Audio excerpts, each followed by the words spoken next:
Hello, welcome to Activista. My name is Esti Noor and I have the honor of welcoming you on behalf of the 6 women who worked for several months to create the program you will enjoy today. You will meet some of the other women later. We wanted to collectively create an event celebrating International Women's Day that reflected in part themes from the broad intersectional solidarity movements. In the next hour and a half, you will find a humble collection of music, spoken word and poetry that speak to immigrant rights, against militarism and war, for full rights for women and children, and for a green and healthy planet. We are thrilled to have received this collection of cultural testimony foregrounding Indigenous women. Some of the selections were recorded with homemade devices, and most of them were created during this worldwide pandemic crisis. Please offer your thoughts in the chats and comments, share with us your activism, and call out the women who are and were important in your life. And now for the show. First 3 artists are Farah Siraj from Jordan, Angel Bat Dawid from Chicago, and the first of 2 Haymarket Books poets, Los Angeles-born Salvadoran Yanel Pineda. Enjoy! Hello everyone, my name is Farah Siraj and I'm delighted to be a part of Activista celebrating International Women's Day. I'm going to share some songs with you that have a message, and I feel this message is more important than ever. The first song is called London Saki. It's a song I wrote in Arabic about refugee women, saying we've not forgotten you, we've not forgotten your suffering, we've not forgotten your rights or your children's rights.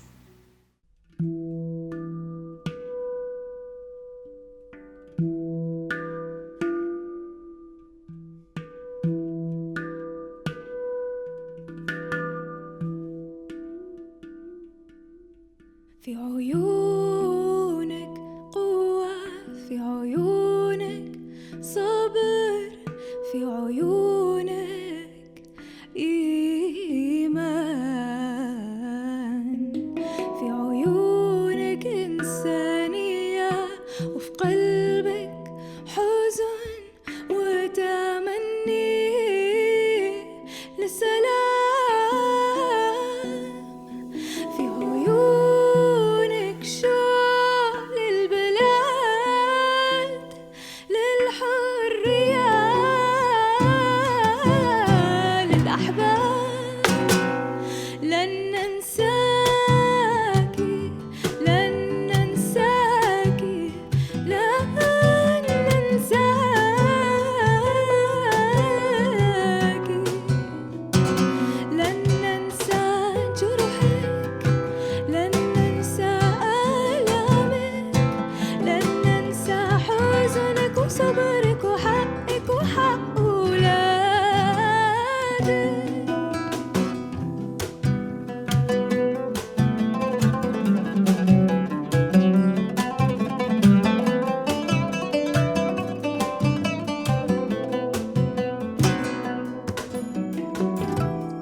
The second song is called What If? It's a song I wrote about the consequences of war and violence, inviting you to consider what it would be like and reflect inwards if you were living in a war zone, remembering that you would never support a war if you had to live through it. So this is what the song is about. It's a reflection song, and I invite you to reflect while you listen.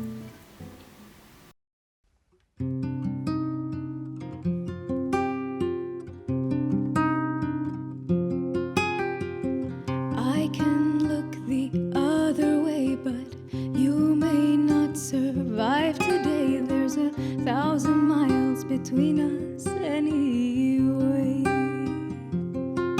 I'm too far to hear you pray. But what if one day I would see you could have been me? Then we wouldn't be so far, and then I wouldn't stand for this war. But I'm safe and sound, I'm home at night, warm and dry, away from the fight. It's hard to imagine this could have been me. It's hard to imagine losing everything,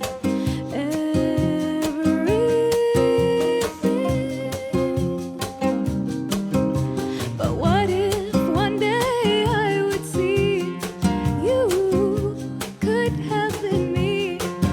Then we wouldn't be so far, and then I wouldn't stand for this war. What if one day they came for me, or even worse for my family? Then we wouldn't be so far, and then I wouldn't stand for this war.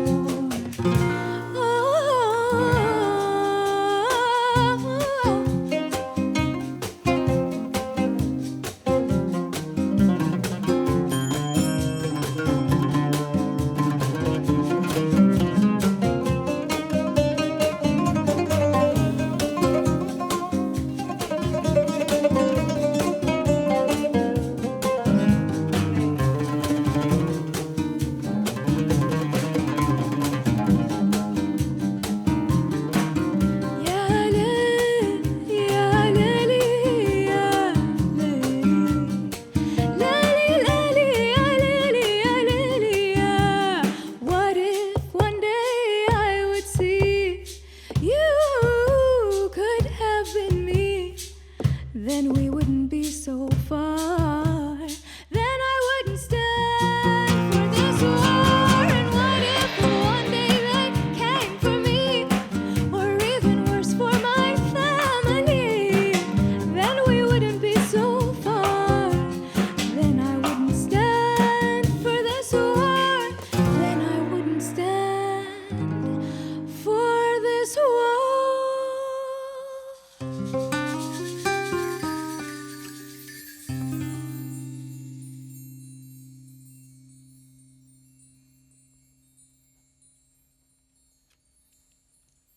Thank you so much for tuning in. It's been a pleasure to be a part of Activista, and I want to thank everyone who was involved, HotHouse, and all of the team that made this possible. It's been a pleasure, and I wish you all a happy International Women's Day.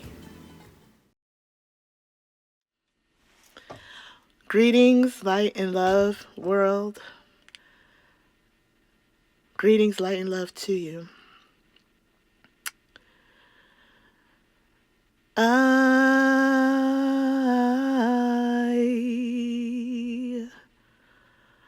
will never die, for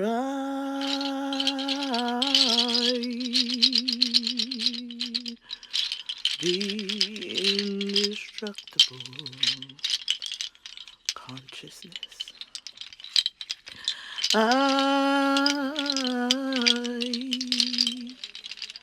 will never, never, never, never, never, never, never, never, ever die. For I be, I be, I indestructible.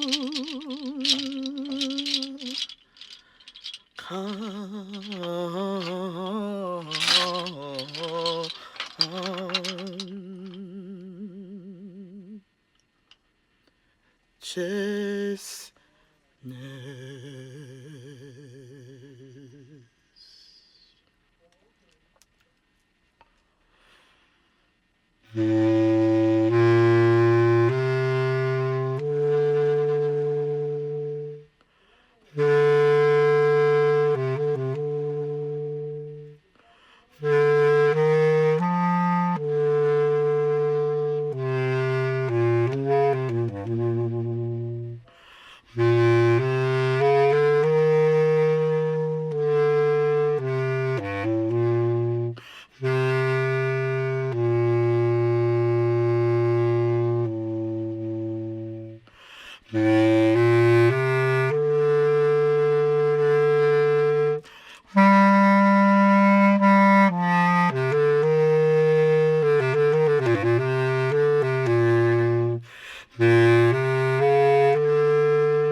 Welcome, everyone, and thank you for joining us for Activista, an International Women's Day celebration framing solidarity through culture. I'm Maya Marshall. I'm a manuscript editor at Haymarket Books and the managing editor of the Breakbeat Poets series for our imprint. I'm excited to kick off this event with our partners at HotHouse and to support the important work that they do to foster international exchange, support social activism, and grassroots development. I'm even more excited to be able to welcome Janelle Pineda and Sima Yasmin into this conversation to talk about their incredible poems and the work around culture and justice that they do. So I'm going to start off with our bios for them. Janelle Pineda is a Los Angeles-born Salvadorian poet and educator. She has performed her poetry internationally in both English and Spanish and has been published in LitHub, Pink, The Breakbeat Poets Volume 4, Latinx, The Wandering Song, Central American Writing in the U.S., among others. As a Marshall Scholar, she holds an MA in Creative Writing and Education from Goldsmiths, University of London. Janelle's debut poetry chapbook, Lineage of Rain, is available at haymarketbooks.org, bookshop, or janellepineda.com/book. Go buy it. Keep up with her at Pineda_Janelle and janellepineda.com. Dr. Sima Yasmin is author of the poetry collection If God is a Virus, is an Emmy Award-winning journalist, medical doctor, disease detective, and author. So she's busy. She was a finalist for the Pulitzer Prize in breaking news reporting in 2017 with her team from Dallas Morning News. Yasmin was a disease detective in the Epidemic Intelligence Service at the Centers for Disease Control and Prevention, where she chased outbreaks in maximum security prisons, American Indian reservations, border towns, and hospitals. Currently, Dr. Yasmin is a Stanford professor, medical analyst for CNN, and science correspondent for Condé Nast Entertainment. Find her at simayasmin.com, on Twitter at Dr. Yasmin, and on Instagram at Dr. Sima Yasmin. You can find her poetry collection at haymarketbooks.org or at Bookshop. I'm going to start with some questions for Janelle on her poems, and we'll then be blessed with some of her reading.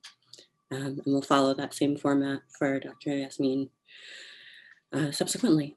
So, Janelle, I'm going to ask you a couple of questions. Sound good?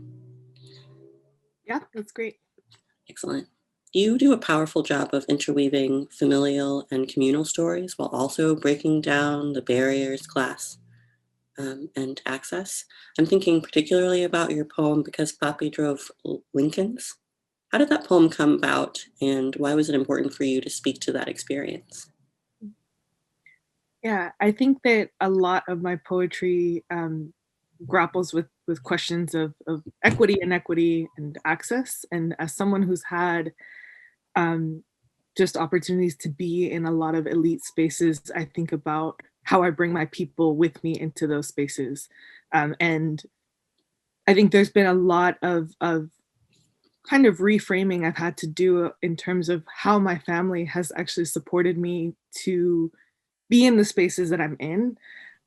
Because Papi Drove Lincolns is a poem that explores my father's like job as a chauffeur for a lot of elite clientele in Los Angeles. And I think there was a way that I learned the language of eliteness, the brands of elite people through helping him do his job.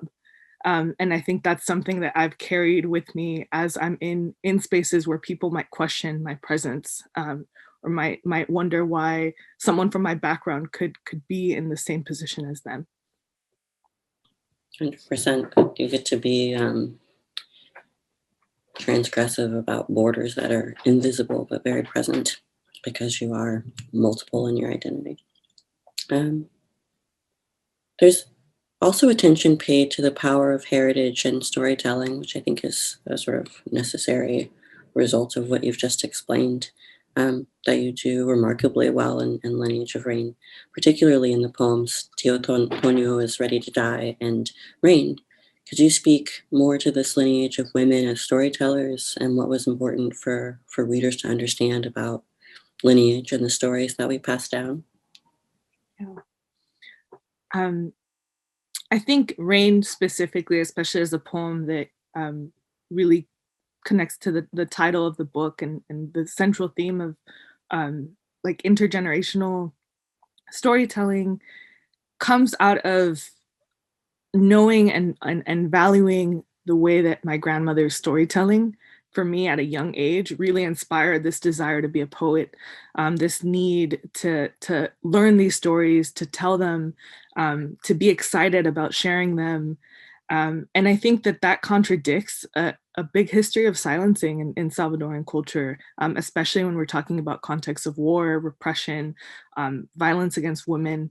And I see a lot of my role as someone who really cares deeply about speaking out in regards to these themes.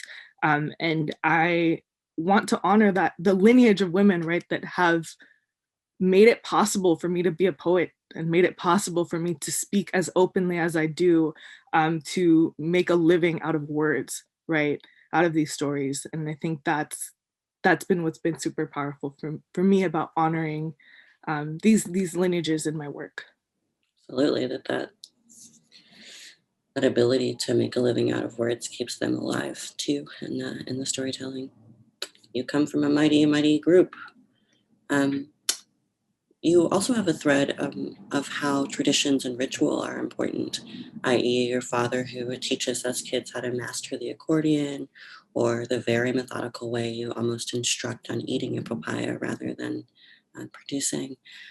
how does tradition, or how do tradition and ritual keep you rooted and centered, both in your practice as a writer and in your heritage? I think that a lot of, as I've said already, a lot of my poetry is a way of honoring my family, honoring my culture, and I think that it comes out of this place of an understanding that even within my own experience, there were times where I would have never told someone I was Salvadoran, and I think that's really surprising to people because so much of my work really focuses on Salvadoran history. And I think there's been a reclaiming in that process. And there's been a kind of, as I said earlier, just reframing and reprocessing my past experiences and understanding how my culture has always been a central part of who I am and a central source of where I draw my own power, my own strength, my own resilience. I remember the lessons that have been shared with me, and the people who have been here throughout that journey. Wonderful. Well, then let's give the people the stories. Yeah, I'd like to invite you to read some poems. Yeah, absolutely. I'll start with Rain since we spoke a bit about it. Rain. I begin here, kneeling by Tana's bedside, begging for a story. Cuénteme un cuento, Tana, cuénteme un cuento. Tana waters my hair, combs it back into a tight braid. Va pues, bicha, venite aquí. Before words erupt, a roar of her laughter like miel. Tana bursts with carcajadas newly hatched and tells of cafetales, of serpents and machetes, of the blistering feel of sun, of the taste of dirt on tongue, of men swallowed by earth de pura vergüenza. ¿Me entendiste, cipota? Sí, I nod. Sí, Tana. The first time I asked Tana why she left El Salvador, me dice, porque allá mucho llueve. For weeks, Tana watched sky fall to earth from bus windows. She held on tightly to herself and the thought of mi mami borders away and alone somewhere in la capital. No hay tiempo para esas babosadas, she thought. Wiping her eye-made rain away, Tana massaged her bloody feet into silence, her throat aching for just one sip. For years, I am afraid of rain. I am 6 years old and praying for sun.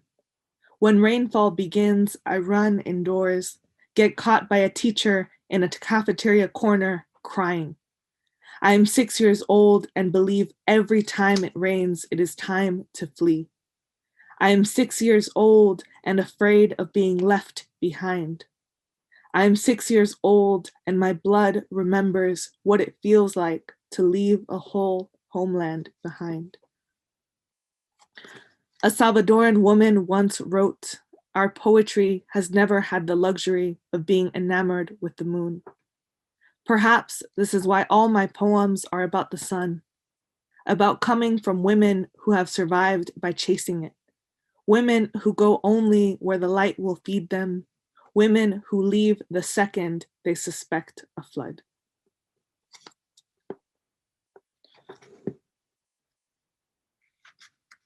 I'll read one more. This poem is to the eldest daughter. Because she remembered to unfreeze the chicken, steam the arroz, wash the dishes, and prepare snacks for the kids after picking them up from school, dinner was always half ready by the time mommy got home from her 12-hour hospital shift, and I'd emerge quietly from the books I drowned myself in, those days when I took for granted the things she inevitably sacrificed. Time with friends, the basketball team, her own homework, a childhood learning to play the cello. Instead, she helped mommy raise the rest of us. While I wrote, she changed diapers, washed the cars, opened the windows, mopped the floors, took the heat when I broke the family camera, pulled me aside and scolded me for not understanding our parents couldn't afford the fancy summer programs I begged for. And still, I'm sure she stayed up helping. The summer, mommy decided to sell burritos every evening after work so they could pay for me to go write poems in Tennessee. Years of my jet setting, big dreaming, sleeping soundly, knowing she was home doing everything that needed doing. And still she drove 6 days cross country alone to watch me descend Old West steps, graduation cap and all. The string of roses she spent all night sewing draped over my neck. Oh, hermana, I bow to you now as I did then, wreathed by the grace of every goodness you have given. Oh, absolutely beautiful. Thank you. Yeah, thank you. Yeah, I think that you make suns, like bright, blistering suns out of the people who are your beloveds, and they are made to seem royal in your hands. Well done. And thank you for spending some time talking with us. Framing solidarity through culture. What a beautiful and profound notion. My name is Karima Daudi, and I'm coming to you from Honolulu in the occupied kingdom of Hawaii. I'm so honored to be a part of the group that's put this program together and excited to introduce you to our next artists. To continue the program, we have strong voices from Indigenous North America. Irma Pineda is a Zapoteca poet living in Oaxaca, Mexico, who champions the Zapotec language and culture and advocates for Indigenous rights. Lila June, whose lineages are Diné, Cheyenne, and European, uses her voice to advocate for Indigenous youth, intergenerational healing, and land stewardship. Make sure to follow the links in the chat to find out more about the artists and how to support them. We hope you enjoy. Guadio Shigiratu, ¿qué tal? Soy Irma Pineda, poeta vinizá o zapoteca de la región del Istmo de Oaxaca, México. Voy a compartir con ustedes un par de poemas. Kisuyuna agate, kisanda gusiando na. Nanga nyo bishose lu, dijayosho bishose gola lu, girani ma bisiaka jikali, nissaru una tigessa mastalle cidibani, pinaya ganihmana bana vinittila de bandada, kisuyuna agate, pinanga tijomissura cani ibiruna bishose vendavoa, bendani gudot yushi, bendani vicharu atileju, leju ni gucitte geu ni gubili cibisu, ciniavisu ni rindani lucice, schippi lunganane chisuiu gatte.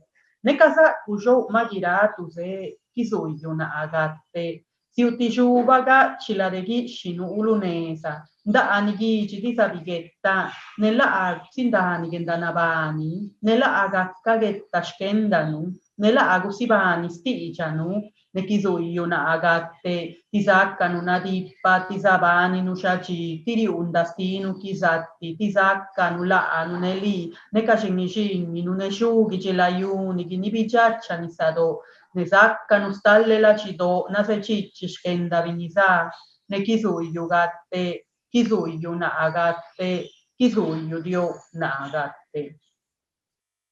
No me verás morir. No me verás morir, no podrás olvidarme. Soy tu madre, tu padre, la vieja palabra de tu abuelo, la costumbre de los tiempos, la lágrima que brota de un anciano sauce, la más triste de las ramas perdida entre las hojas. No me verás morir, porque soy un cesto de carrizo donde aún se mueven las tenazas del papá del camarón, el pescado que Dios comió, la serpiente que devoró un conejo, el conejo que siempre se burló del coyote, el coyote que tragó un panal de avispas, la miel que brota de mis senos, tu ombligo soy, y no me verás morir. Aunque creas que todos se han marchado, no me verás morir. Habrá una semilla escondida entre los matorrales del camino que a esta tierra ha de volver, y sembrará el futuro, y será alimento de nuestras almas, y renacerá nuestra palabra, y no me verás morir, porque seremos fuertes, porque seremos siempre vivos, porque nuestro canto será eterno, porque seremos nosotros y tú y los hijos de nuestros hijos y el temblor de la tierra que sacudirá el mar. Y seremos muchos corazones aferrados a la esencia de los Vinizá, y no me verás morir, no me verás morir, no me verás morir. Celebro mucho que estén conmemorando estas cuestiones de resistencia, de palabra, de cultura. Para mí esto es muy importante y pues agradezco profundamente a México Now, que a través de Claudia Norman pues ha hecho esta invitación, y cierro con el siguiente poema. Dinga gendaridinde era abilula adu, nebikwa agululubi, tigirama ni wini ripappa kenye. Dinga gendaridinde, rabidu lakalaadu, nestijadu, gulunadu. Esta es la guerra, nos dijiste, y disparaste al aire para que todos los pájaros se marcharan. Esta es la guerra, nos dijimos, y empuñamos nuestra palabra. Dios quiche pelato. Muchas gracias. Hasta pronto. Indigenous people, shine your light, we are equal. I remember the days when our prayers were illegal. I remember the days when being Indian was lethal. Yeah, we had a rough past, but get ready for the sequel. Get ready for the glorious comeback of our people. Oh, yeah. Rise up, all you warriors of love, all you answers to the prayers of our ancestors from above. I can feel it in my heart. Can you feel it in your blood? I can hear the seventh fire calling us to wake up, wake up. All nations rise. Rise up, 'cause now's your time. We don't have to hide anymore, 'cause now's the time. All nations rise, rise up, 'cause now's your time. We don't have to hide anymore, 'cause now's the time. With forgiveness as my bow and my prayers as my arrows, pull them back and let go. I watch them fly like sparrows. Have hope. Yeah, have hope. With compassion as my shield and faith down to my marrow, I will walk the pollen path even when it gets narrow. Yeah, yeah, I resurrect. Yes, you can bet that we seen the single mama raising children on the res. We seen domestic violence tear apart what we have left. We seen the alcohol take it all and leave us dead. We seen the children take their lives when they can't take the dread anymore. It's a war. Can't take the dread anymore. It's a war. No, we can't take the dread anymore. It's a war. No, we can't take the dread anymore. It's a war, but we've seen it all before. And now we know we can change it, 'cause that's why we were born. We know we are the ones that we have been waiting for. We are the ones Grandma has been praying for. So rise up, all you warriors of love, all you answers to the prayers of our ancestors from above. I can feel it in my heart. Can you feel it in your blood? I can hear the seventh fire calling us to wake up, wake up. Pueblo hermoso, levántense, es nuestro tiempo.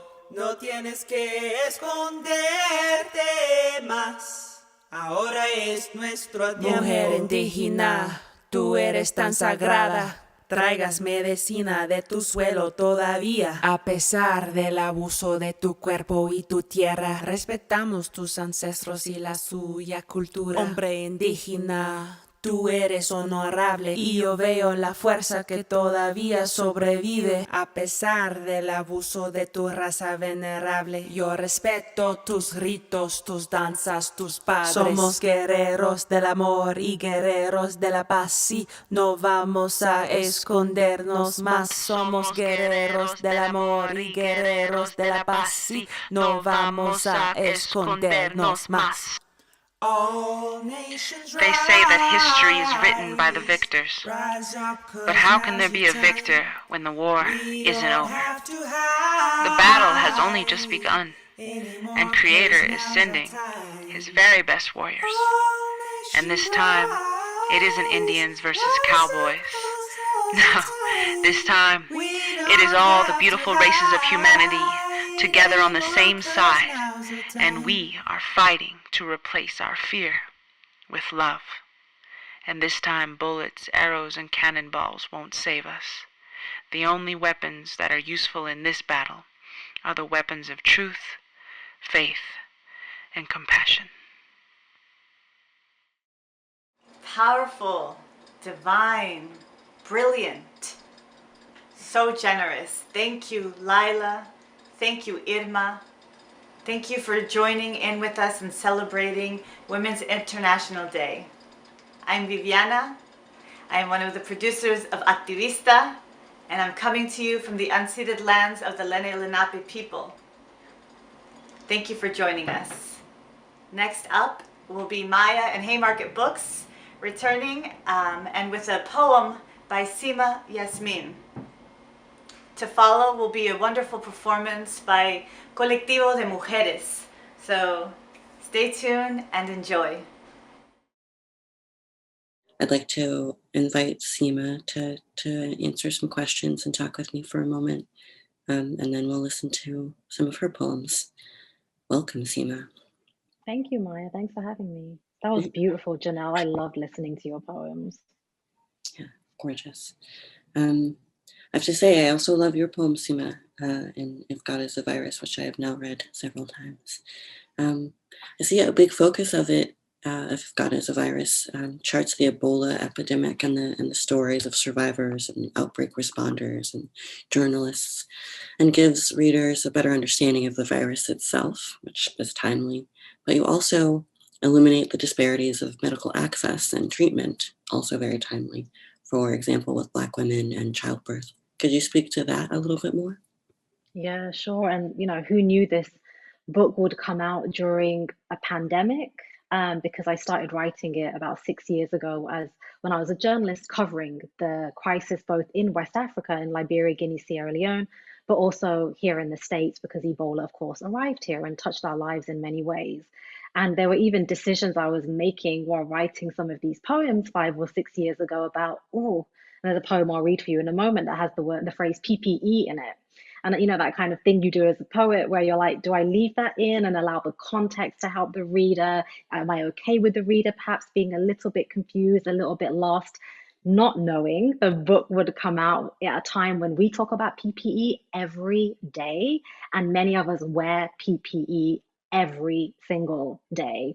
And not only are we dealing with a pandemic of COVID-19, but as we are speaking in the early months of 2021, there are Ebola epidemics raging again in West Africa, in the Democratic Republic of Congo, that are very much on my mind as well. And so I wrote this initially, poems from the vantage point of a journalist in a very journalistic way, in that I was reporting on survivors of Ebola in Liberia who had done this, their bodies had done this incredible thing, which was weather and survive an infection with something we knew to be really deadly. And now in life, they were weathering the stigma of having survived an almost deadly infection. And as someone who went into medicine because of my mother was an AIDS activist in the 90s, and that really impacted me. And that actually I did not want to be a doctor for a long time because I saw how shitty the medical establishment was to people living with HIV, how much they ostracized AIDS activists. And then perhaps as an older person deciding, I think I can influence something or be a better version of those doctors.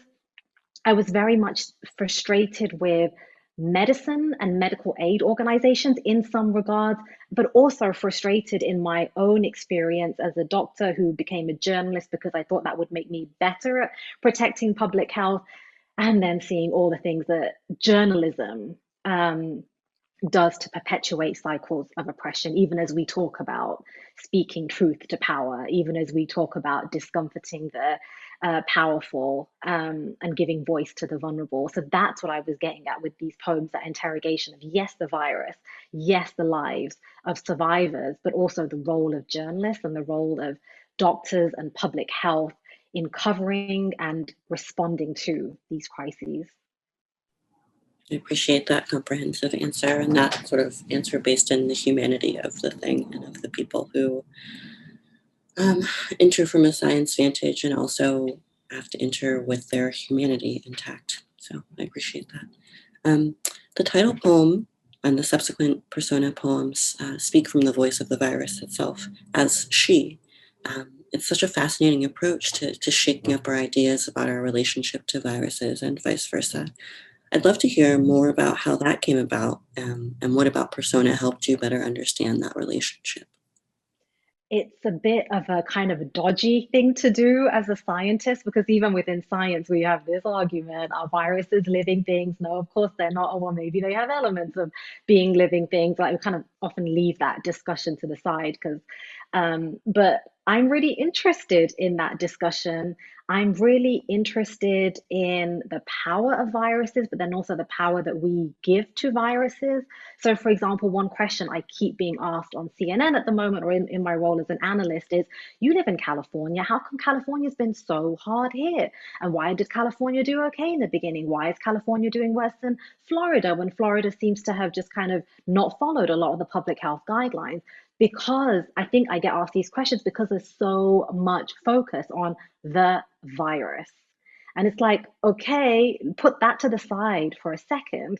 Let's look at California's social vulnerability score. Let's look at how many Californians don't have a house or a safe place to sleep in. Let's look at how California doesn't have enough hospital beds for its residents compared to a lot of states. We just don't have a good proportion. So there's all these factors that then empower a virus, give the virus more of a godly power, I suppose, or this omnipotence. And I was frustrated sometimes at that tension. And then thinking about the HIV/AIDS pandemic, thinking about Ebola epidemic. I'll give you one example, like learning in medical school about Ebola as this very distant infection, right? We weren't ever going to see it. You see that the case fatality rate is so high, like let's say it's in the 80s or 90% area, right? And then Ebola happens in 2014 to 2016. It happens in a part of the world, on a continent where many news outlets feel we don't even have to do our due diligence, whatever, it's far away. Then Ebola arrives in the West usually through people who've gone to help out, nurses, doctors. And then you're like, hold on. So they get airlifted to the UK or to Scotland, and then they get airlifted to Nebraska or other parts of the state, and the case fatality rate of Ebola is no longer what it says in the textbooks. So even that, and maybe that sounds really obvious, and sometimes it doesn't sound very obvious at all, the way that these things all combine, and yet that we try to separate them out in really weird ways, so that I will get asked a question about California as if the virus will do exactly the same thing in one place as another when the social conditions are so different, when we've left people living paycheck to paycheck. So that's very much what I was thinking about in writing the manuscript. And then with the persona poems, I guess as a journalist and a science writer, I'm always thinking, how do I bring you face to face with something that you can't see? How do I make you care about an infection that you think is really far away and therefore is not in your life? I think anthropomorphizing things can be very problematic and also really fascinating and really fun. And I like all of those elements. And so I just kind of went down this road of, what if the virus is a Muslim woman that's living inside your bone marrow? What if the virus is the security guard at the Planned Parenthood in the northwest part of DC, who's hoping no one gets blown up because they need a pap smear, or need to have an abortion or whatever that might be. So that's kind of where I was going with those poems. What a powerful intervention the persona can be. Absolutely. Yeah. Yeah, thank you for that. That's a good craft talk in a moment too on capsule. And then I have one last question, and I would love to hear some poems from you. Your poem 41, Suraya Scenes, and how you weave these beautiful narratives of survival among 5 women. It's an incredible testament to healing and resilience that threads throughout the book in different ways. Could you speak to ways you witnessed resilience and healing, even through the darkness of the epidemic, and even the ways you see those stories unfolding in our current movement? Oh, thank you so much for asking that question. I love leaning into that because that's also what this book is about.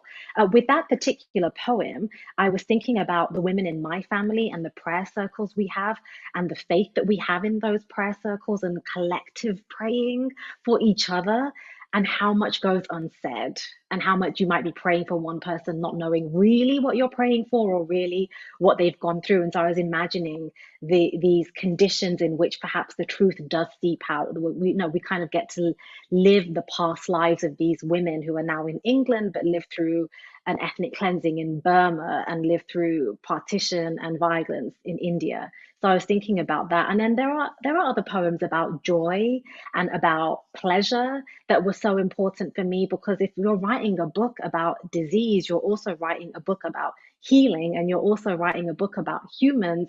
And in an epidemic, you're very much writing about connectedness and all of the brilliance and the joy and the healing and the infection that can bring. And of course, woven into that is kind of my scholarly research is on the contagiousness of information and the contagiousness of misinformation and disinformation and rumors and myths and hoaxes. So connectedness is very much something that I think about, especially I guess now when I'm feeling very disconnected from people that I love, especially in a physical way. But yeah, that had to be in the book. Maybe there isn't even enough of it. I don't know. I'll keep thinking about that. But there are even some poems in there that are just about. I mean, there's one called Hyman Hymn, which is almost like a hymn and a prayer towards this amazing, sometimes too overly emphasized membrane that some people have it and some people don't. So leaning into all those parts of our physical beings, literal membranes, bone marrow, all of that. Yeah, I don't know if that answers it. I think that answers it beautifully. I think delight and pleasure and infectiousness are so generatively connected. And I think that comes through in your book. And this book about the whole person must include not only the illness, but the wellness and what's at stake, which is sometimes joy. I love hearing about this prayer circle that has the power that it has. Yeah. And now I would love to hear your poems. I will start off with a poem that's called All the News That's Fit to Print. Dark deaths matter more if they speak English, if our nurses are sent to help and return with trinkets, tans, and meningitis. Editorial judgment dictates at least 16 Black people must die to equal one white man's death. 43 if the outbreak is old news, does not involve profuse hemorrhage, a former colony, or biblical references. Subtract 12 if our boys are deployed to clean up their mess. Add 9 if babies are disintegrating in shallow graves, but restrict to 12 inches maximum. Even maple syrup tastes bitter, licked off fingers inked with destitution. Buttercream pancakes stick in the throat, and it's all happening so far, far away. Follow the story with one reporter who knows nothing of PPE, shrouds, or ritual mourning. Send 4 photogs. Overuse 2 underpaid local fixers if deadlines for awards are approaching. Win a Pulitzer for photos of brown faces eating expired medicines smeared in peanut butter aid. Say it is a gift from the American people. Say it was worth the ink. I'll read the first poem in the manuscript. Disease is not the only thing that spreads. What else is contagious? Ellen's long tongue, a rumor we buried Daddy in an unmarked grave. History, pathogens crisscrossing agar-plated petri dishes like rebel soldiers breaching trenches.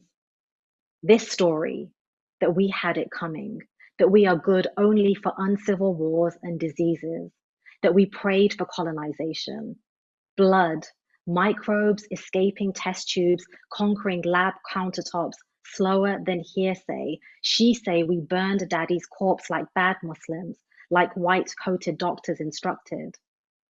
What else is contagious? Doctored death certificates, half-truths, cursive, ink. They say there is no cure, then there is a cure only for them. So, what else spreads? Knots of grief twisting bowels into distended loops of fermenting torment.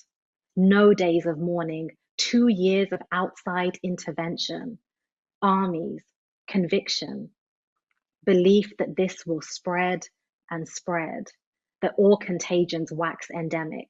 This one will never end. And maybe I will read one more.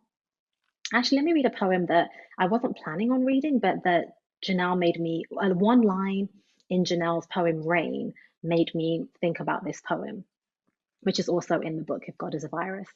This poem is called Big Sister Teaches Me How to Ululate. Yalla, Habibti, move your tongue like the sea, easy. My big sister teaches me to ululate, rolls her tongue in waves, dips thin fingers inside my mouth to pull out mine, stretches it long and pinches the tip. Watch, we move tongues like this. I hear the walls of our father's house collapse and we become free. On the ferry to Tangier, I shriek across the sea, practice how to sound like a real woman. Old aunties grab my buttocks, smush their breasts against my back and sing, cover your mouth, Habibti. Only women on the upper deck only see. We move tongues like this to tell the waves stay back, tell men stay back, tell the dead stay gone, tell runaway wives stay gone. They turn me into wisteria woman, limbs wrapped around poles and thighs as they guide me. Throw back your head, epiglottis to the breeze. Salt air burns my throat's hot membranes, catches on the tight knots of my vocal cords. All my life, I was told women must swallow sand unless we are sounding a warning. Thank you. Oh, wonderful. And what a perfect anthem to end on. Thank you for sharing. Thank you. Yeah. So thanks to Seema and Janelle for sharing your work in conversation with these other incredible International Women's Day poets, musicians, and artists. So much of what we discussed is a great way to frame what we'll be enjoying for the rest of the event, including preserving our stories as a way to resist empire, and how we take care of one another despite the social and ecological and economic oppressions that we face across the world. And maybe most importantly, these women that we're hearing remind us that the power of sharing our experiences through art always allows us to have fortitude and persistence together. And I encourage you all to seek out and support these artists' work and all of the artists that you'll see in the celebration. Be well, and thank you.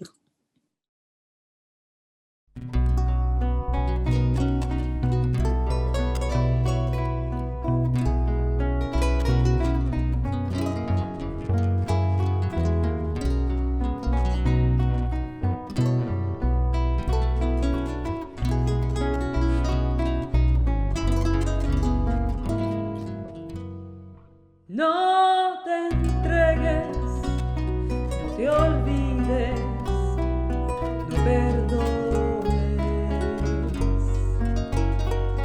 no te ciegues, no te humilles, no abandones, no permitas que el engaño te destroce.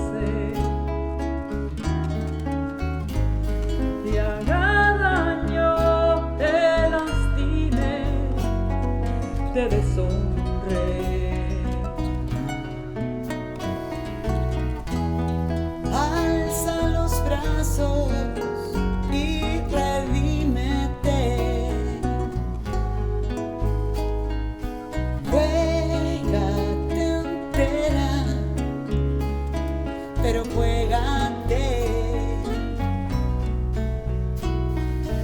Juégate entera, pero juégate.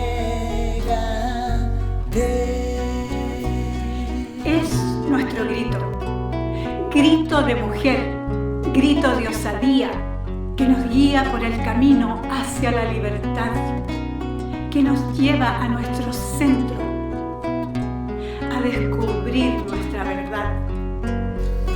No te aísles, no te escondas, no te anules, no te humilles, no te escapes, no te culpes, que se encienda la noche de tu vida. No eres débil, no te calles, no te rindas. Alza los brazos y redímete. Juégate entera, pero juégate. Juégate entera, pero juégate. Una poeta derrama palabras en nuestras manos para esparcirlas sobre la tierra. Una sabia de trajes largos enciende una llama de vida sobre nuestros pechos para encender la voz ardiente que vibra por la unidad. Alza los brazos y redímete. Juégate entera, pero juégate. Juégate entera, pero juégate. Juégate entera, pero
El derecho es mío. Yo decido cuándo y con quién. No más violación. No más femicidio. Mi cuerpo no se abusa. Mi cuerpo es sagrado. No más violación. No más femicidio.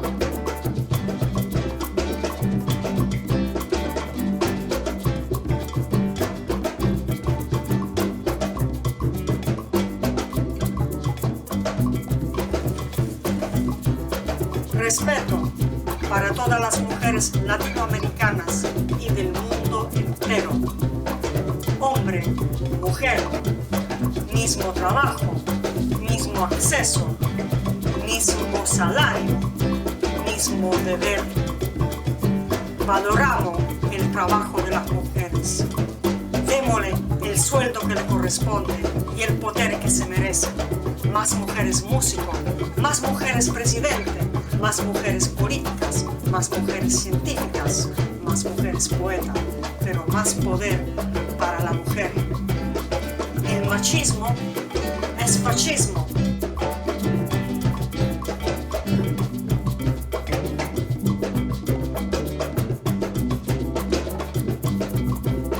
El útero es mío y lo manejo yo. Aborto legal, seguro y gratuito para toda Latinoamérica.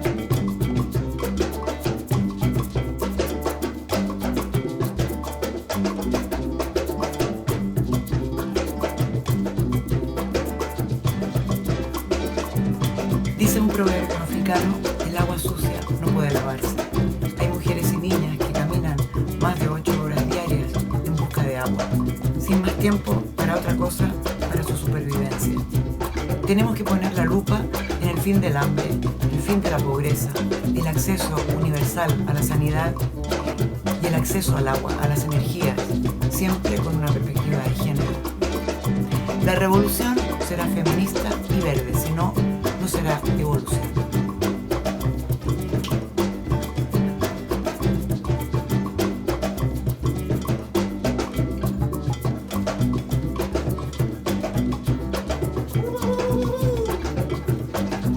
Para las mujeres que dieron sus vidas para darnos libertad e igualdad, luchaste con gran valentía por la soberanía de los pueblos en Latinoamérica.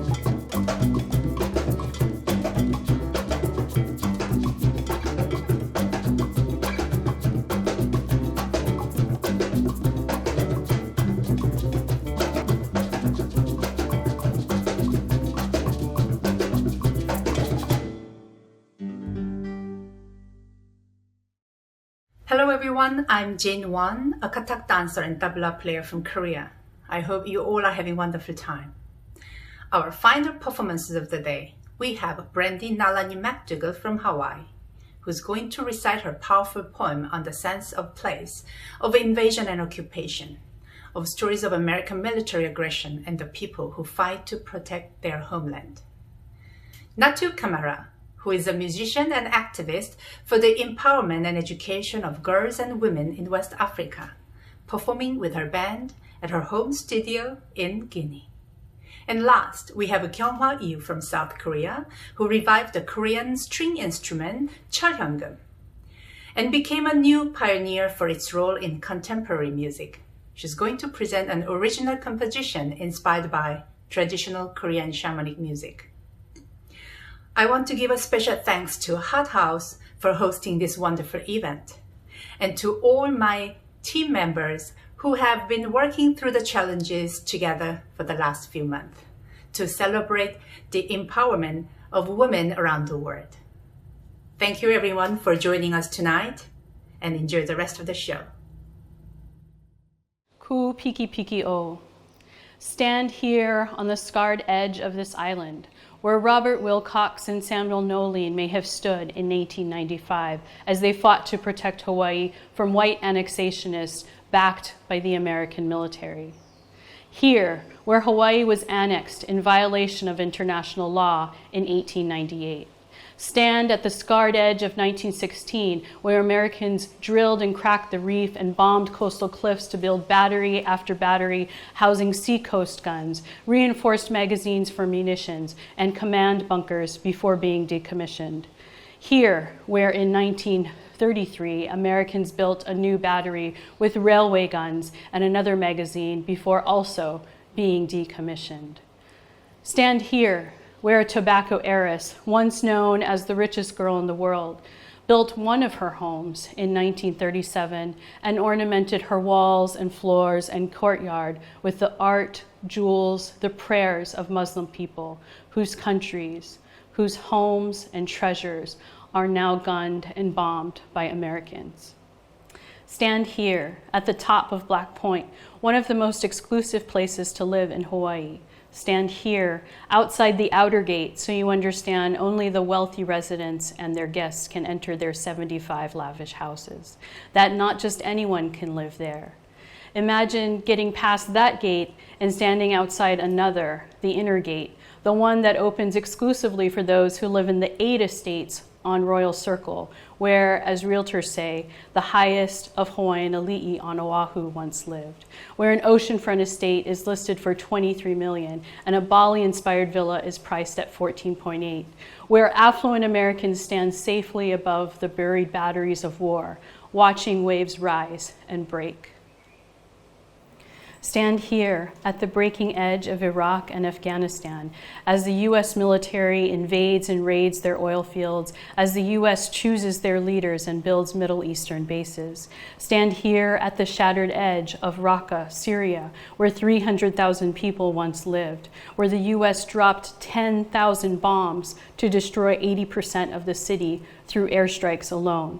Stand here at the receding edge of Palestine as Israel uses US weapons to confiscate land by military order, to build military outposts, then Israeli settlements. Stand here on stolen land at the edge of fences, checkpoints, and guard posts. Stand here where international law is broken without consequences. Stand here at the edge of hotels and mansions, military golf courses over ancestral graves, adverse possession and deeds from British or French mandate, Israeli or American settlement and military base, from overthrow and annexation, population transfer, from strangers left to wander, ruins hungry.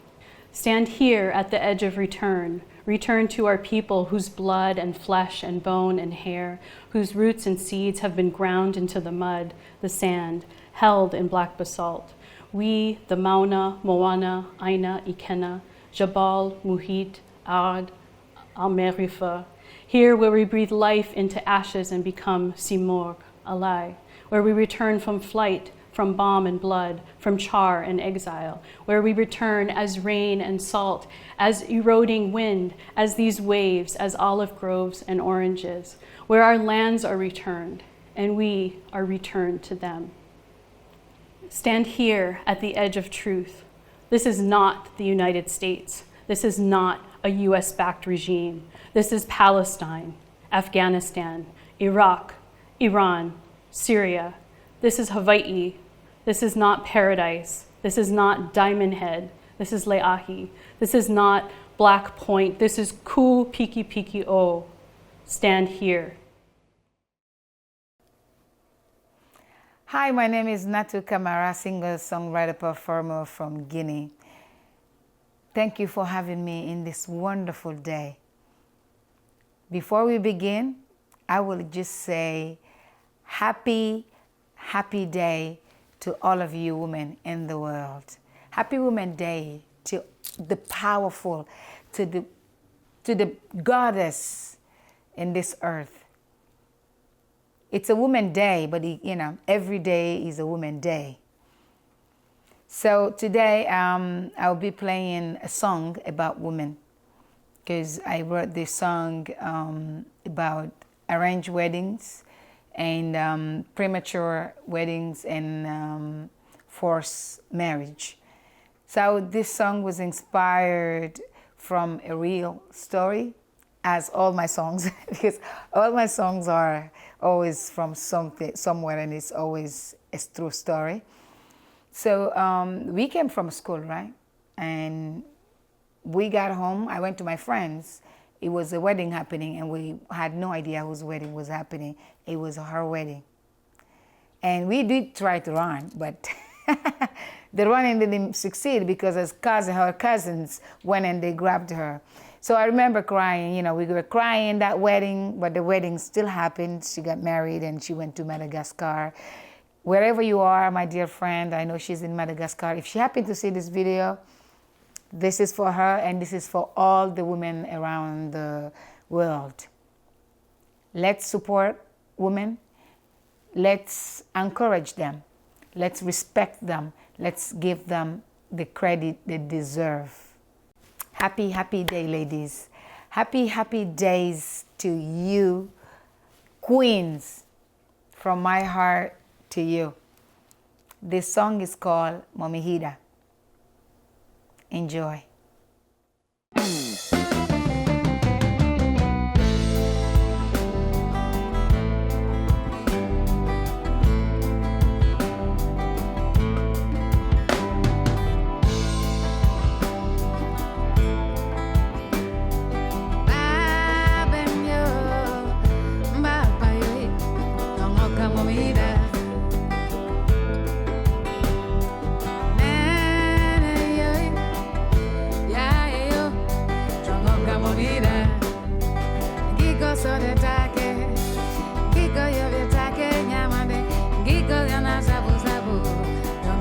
mira.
beg you, Father, I beg you, Mother, give me a chance to grow. Yeah, yeah, oh, yeah, yeah.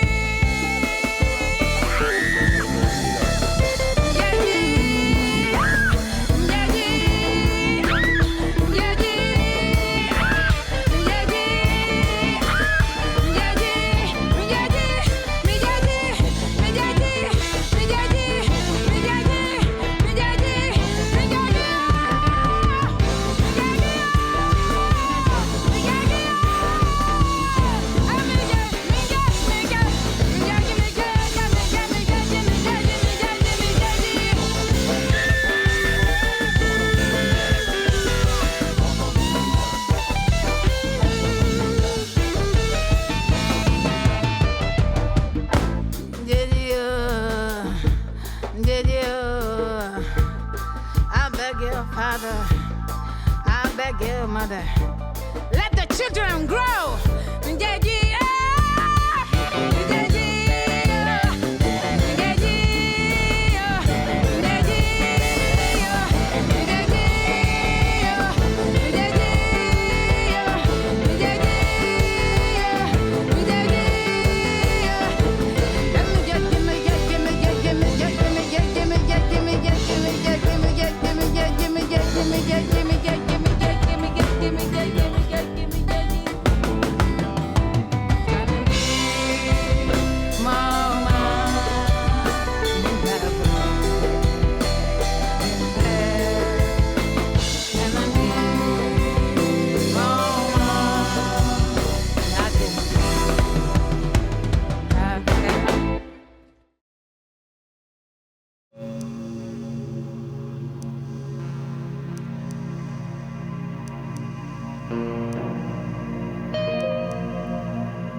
금일망자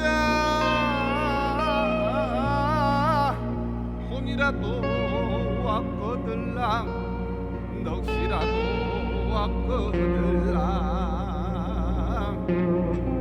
일가친척 상봉하고 내 채가나 백년태관 내 채관 자식들 챙겨보고 보다 한말 세세원정 나누고 보다 쓴 명복일랑 자식들께 점제하고 허우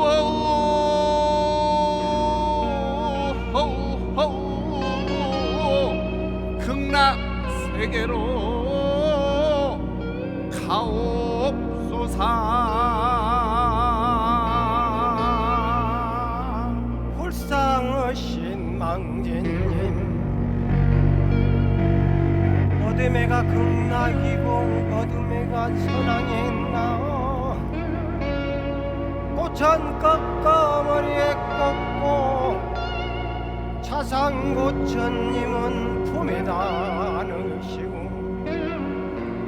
연불로 양석사고 세왕가고 극락가실 적은 천궁 없이 어이가리 천궁이야.